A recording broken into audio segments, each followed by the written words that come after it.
body. That way I'm not a target. Mm-hmm. And then I'll have less chaotic, karmic dreams of that day. So a lot of it's all karma, man. It's when people are asleep and they're not tracking attention into the heart, neutralizing their karma by becoming neutral and in a state of the now, and then proceeding with their actions from a neutral standpoint. They're basically repetitiously going through their karma throughout the day. So they wake up, they check their notifications, it stresses them out, right? Or it divides their attention from their heart immediately from the visual stimulation and the little black cube. You know what I'm saying? That's what it's for. It's for sucking their attention. And this starts the whole day, bro. The whole day goes off these decisions, and it just tumbles into a big ball of inflammation towards the end of the day. And what I like to do is literally go in like you're exercising, like you're doing stretching before you work out, but it's light body work. I like to go in and just neutralize, take attention, put it into heart, start pulsing in to higher vibes like gratitude especially. And then it's like I zero it out, and then I go to work and I literally start expanding the chakras into each other. And I'm laying flat on my back, man. I'm not like sitting there like perfectly lotus position. You can, but that's not what I do, because in any given moment I could blast off. So. What's that? You mean before you go to bed? Oh yeah. So okay. Let me tell you real quick, just in a nutshell, what it's like for me every night. Since the full Kundalini awakening, it's anchored permanently into my solar plexus. And it grows based on my food intake and my breath. The diaphragm literally sits underneath the lungs on top of the stomach. And I can feel this electrical energy, the prana, go into the seed, this gestation of this, I guess you could call it the tail of the Kundalini snake, right? It starts growing.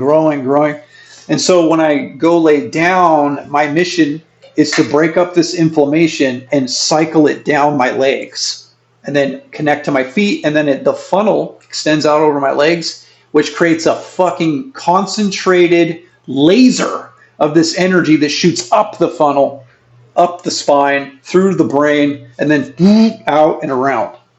And so that's my whole objective, is to cycle this blocked charge of energy. And then as soon as it connects, bro, and that laser shoots up, I literally fucking phase into the fourth dimension. I literally, it's insane. I'll get like full body orgasms, chills, and then I'll just start seeing astral matter. And oftentimes there's entities there. And I literally phase into the health and electrical coherence, capacitance, I guess you call it, of my astral body. So if I didn't do work, if I didn't rid myself of that trapped emotional and mental energy that I stored in my fucking astral body from the day, it'll show as a blemish that will lower my frequency, if that makes sense. So a lot of times, man, I don't practice what I preach. I don't rid myself, but I'll activate. I'll go in and push this energy down with all these holes and blemishes and blocked energy, and they'll be there waiting for me, man. In fact, I'm not going to go too schizo about it, but there's definitely a collective effort to obfuscate me every day. So some of it's like my fault, right? By not ridding myself of the blockages in my astral body before I activate. But I also, just from experience, man, I feel like they fucking target me. And it's pretty crazy. They'll lash at like my heart chakra often, which creates this pressure and pain. There's still pain in the astral, man. And it can be more complex now sometimes than the physical. But they can conflict, they can create this pain sensation which throws off my fucking attention, right? Because my whole plan is, as soon as I activate, I fucking just start honing love and tracking up like this. And it literally, through resonance, man, I lift out of the lower astral. But they've gotten wise to this. And they'll, as soon as I start blasting off and phasing, they just start, they'll do this like dive bomb attack on my heart chakra, and it will throw off my attention because it's like, fuck, it hurts, right? And then I'll give up and I'll go back into my body, dude, and wake up and fully into 3D, compress my astral back into my physical tissue, and be like, fuck, they win a lot of times because I just can't break through the pain and focus solely on flying up while honing love. It's hard to do that when there's a fucking astral demon thing just attacking the shit out of me, you know? And then, not to get too crazy either, again, but a lot of times there's technology. There's like drones and shit. I know this sounds fucking paranoid, schizophrenic to some degree, but you're awake. You know. But yeah, there's an effort for certain people to try to hold them, phase lock them into the 3D and the lower 4D. They don't even want us in the lower. They just don't want us lucid.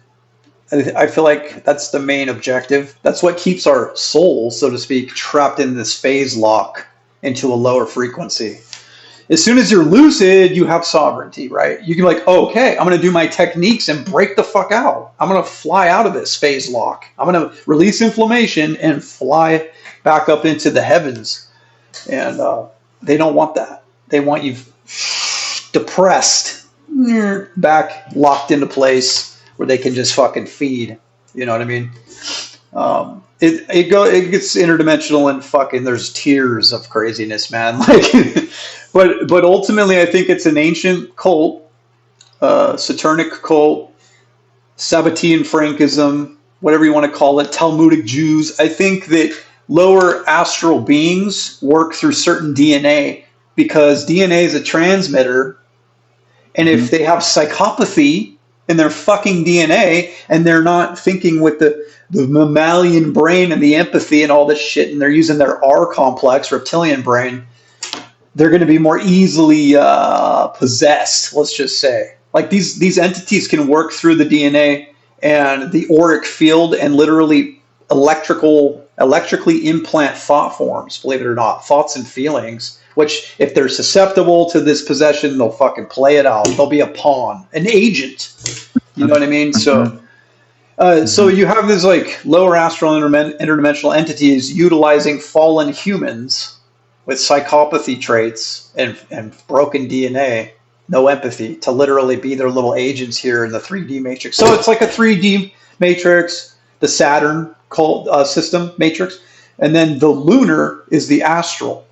So you have these fourth dimensional, then 3-dimensional psychopathic entities trying to ensnare our souls into a phase lock and keep us here. When in actuality, we're able to fucking pierce. We're able to go wherever we want. With sovereignty, you can feel hatred one moment and then bliss and love in another. Like, that's how powerful we are. And I've experienced it firsthand, dude, this phase lock release. And we literally, it's like you go into your astral, and then the higher up and more purified you bring it with because you're conducting it. You're the driver of this Merkaba ship, right? This toroidal field. The more complex and the frequency rises, it shifts into higher and higher levels, more complexity. It's analogous to the sacred geometry that comes out of water and cymatics. When it gets a higher frequency, it gets more complex. I've literally watched it happen, dude. It does turn into a fucking spaceship, like a cockpit. This thing's like a plasmoid. And it becomes sentient, and it's like part of you. But it does manifest holographic instruments, like a fucking fighter jet and a HUD, HUD HUD. It's just, it could go off forever. But yeah, that's their whole goal here for the most part. They can't ascend through this organic process of reconnecting into this cosmic web of shareable consciousness and love light energy, I guess you could say, that's keeping everything alive, sustaining all matter. They literally separated from that, cut off certain chakras. They went blocked. The DNA gets corrupted over time. And then when they die, they lift out and stay in the frequency they were at.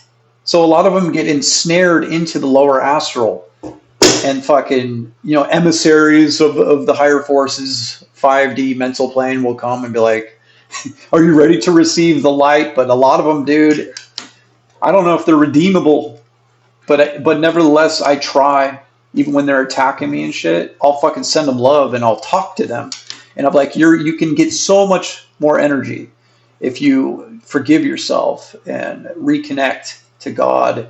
And I'll get these fucking chills, these orgasmic waves when I'm speaking to them. And I've seen it on their face before. I've seen the expressions on their faces when I tell them this shit. That's what people don't understand. Well, they go from like, haha, I'm in control and I'm an evil fucking psycho and I'm going to steal your energy. Aren't you afraid? To like also like, oh, what? Oh. I've seen them get confused and like go like this, like a cartoon character. Like, what? Oh. When I'm telling them this shit. But yeah, a lot of people, they think I'm making this up like I'm like, ooh, no, I had an intuitive premonition that this is what was happening in the room. No, you fucking see it. At a certain point, your third eye activates and you can perceive the astral clear as day with supreme detail, bro. Like skin, like, what do you call it? The skin patterns and hair follicles. Yeah. It gets so fucking detailed. The more you bring your light body into coherence, the more electrical energy pumps in. And this, you're an antenna, right? Like a Tesla coil, spine and a brain, like a mushroom, like a penis. It's like a capturing electrical charge, sending, receiving, like this. And the more it turns on, bro, the more data you pull in. That data is conscious lucid memory that can transfer interdimensionally. So that's when you start retaining Lucian's consciousness and then obtaining more memory out of body, out of the 3D, and transferring it through this light body. I think that's what's happening to us right now. You're waking up out of the phase lock and transferring your consciousness through states of death, basically, like sleep and then physical death. It's the whole... And the dream. Yeah. My dreams have been crazy, like, I don't know, in the last 2 months. Every night. That's amazing. That's awesome, dude. I saw dolphins in a forest. Dolphins in a forest? In a forest, yeah. Were they humanoids? No, they were real dolphins, but they were smiling at me. They were friendly and loving. And then the next scene was, it was like I don't know, an alleyway in the forest made out of trees. And I wanted to go inside it, and then suddenly some hybrid bugs came onto my hands, and they wanted to go into my fingers. They were like a mix between a tick and a wasp, and they bit into my fingers. They wanted to go inside of my body. And then I woke up. And then I woke up because I was scared, you know. Yeah, you hit the eject button. Yeah, dude. Yeah, the astral is a lot of it is being held together by animal group souls and astral energy. The animals and they don't transcend out of the astral. So a lot of their spirit essence, I guess you could say, is what's directing this astral matter. So you'll come upon everything from weird little sea life looking creatures to fucking big old, I hate to say it, but like abominations even. I've seen humans mixed with animals. In fact, a lot of times the old symbolism with the tail and the horns and this shit, I've seen that shit in the astral before. It makes sense because all this energy is merging in the astral, and yeah, it's a mixture. I mean, they can make abominations here in the 3D as well, but I'm steering the conversation all crazy. Oh man, but yeah, that's cool. So you're having more data transfer. So that's another thing that will happen is they'll become less stupid, mundane dreams, more segmented, linear, like three-dimensional. So it feels like more of like a timeline from one moment to the next. You know what I mean? Like a linear timeline instead of just pictures, pictures, chaos, pictures, and Yeah. cloudiness, fogginess, random chaos. Right? The more energy you start tapping into, the more structured the fourth dimension becomes. And then the next step, that's the first step before you're on a major breakthrough, is you will get more structure. They become more linear, more detail, more vivid. And then all of a sudden you'll have more and more lucid states. Your lucid consciousness will start pinging in the astral. And then after that, the next step is maintaining lucid consciousness from the 3D into the fourth. But it's never like uh, how do you say, so absolute, like it like still to this day there are times when I don't maintain lucid consciousness from the 3D into the fourth and literally witness myself, my physical body, go to sleep and I just lift out. I'll still to this day just fall unconsciously into a dream state and then bing, become lucid while there. So it's a fluid thing, right? It's a maintenance thing. Let's You see. describe getting out of the body, like seeing yourself getting out of the body. It happened 2 times for me. So Awesome. Recently or your whole life? the last time was, I think, 2 or 3 months ago. Dude, that's awesome. So it's recent. Yes. So I want